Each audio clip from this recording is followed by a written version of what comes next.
अस्सलामुअलैकुम। आज की इस वीडियो में अनबॉक्स या फिर अनपैक करने जा रहा हूँ डिजिटल मल्टीमीटर।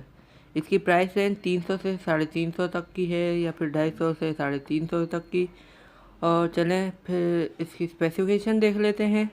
और इसमें स्पेसिफिकेशन लिखे कि इसके पास फंक्शन है डीसी वोल्ट मेजर करने का, AC volt, DC ampere, transistor, diode, और इसके पास बजर भी है और टेम्परेचर और स्क्वायर वेव इसका आउटपुट है।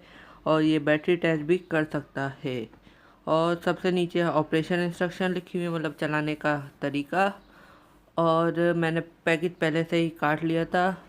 अब इसके पहली चीज़ जो हमें मिलती है वो है इसके प्रोब्स या फिर लीड्स। और मैं इसे थैली में से निकाल लेता हूँ।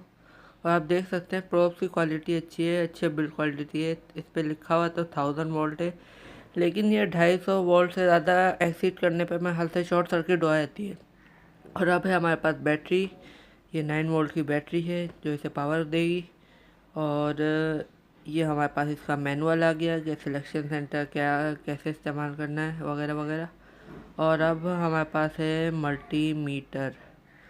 और मल्टीमीटर की बिल्ड क्वालिटी तो अच्छी है, मुझे अच्छा लग रहा है बना हुआ, क्योंकि ये 300 350 में सही बना हुआ है।